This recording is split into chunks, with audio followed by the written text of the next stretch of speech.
PR পদ্ধতিতে vote এবং নির্বাচন পেছানোর দাবির মাধ্যমে আওয়ামী লীগকে ফেরানোর ষড়যন্ত্র চলছে বলে মন্তব্য করেছেন বিএনপি চেয়ারপারসনের উপদেষ্টা আব্দুস সালাম।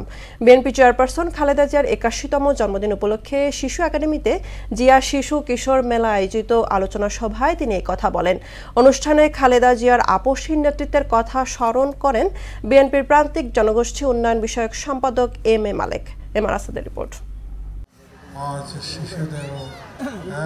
বাংলাদেশ জাতীয়তাবাদী দল বিএনপির চেয়ারপারসন খালেদা জিয়ার ৮১তম জন্মদিন উপলক্ষে বাংলাদেশ শিশু একাডেমিতে আলোচনা সভা ও সাংস্কৃতিক অনুষ্ঠানের আয়োজন করে জিয়া শিশু কিশোর মেলা।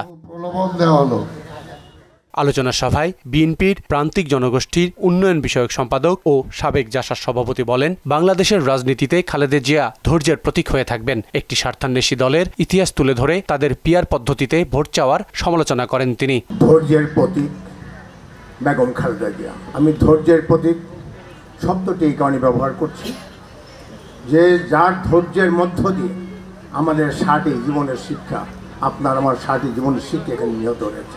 পিআর পদ্ধতি মানে পেছনের দরজাতে নির্বাচনে জয় করে আপনার ক্ষমতায় আসা। এই দেশের জনগণ পিআর সিস্টেমকে মেনে নেবে না এবং মেনে নেয়নি। পিআর পদ্ধতি চাওয়া আর আওয়ামী লীগকে ফেরানো সমান চাওয়া বলে মন্তব্য করেন বিএনপি চেয়ারপারসনের উপদেষ্টা আব্দুস সালাম। বলেন, লুটপাট ও চাঁদাবাজির সঙ্গে জড়িতদের ছাড় দেবে না দল। একটা কঠিন সরকার যাতে না হয় সেটার জন্য পিআর সিস্টেম ঢুকাই দেয়া একটা ঝুলন্ত পার্লামেন্ট তারা করতে চায়। একটা ঝুলন্ত পার্লামেন্ট, একটা দুর্বল পার্লামেন্ট, যাতে সরকার বেশি দিন থাকতে না পারে, 2 দিন পর পর সরকার পাল্টায়। এইটা এই দেশের জনগণ চায় না, তাই জোর করে কিছু চাপায় দিতে চেষ্টা করেন না। এনসিপি জামায়াতকে বিএনপি প্রতিপক্ষ বলে মনে করে না বলেও উল্লেখ করেন আব্দুস সালাম। এম আর আসাদ, মোহনা সংবাদ, ঢাকা।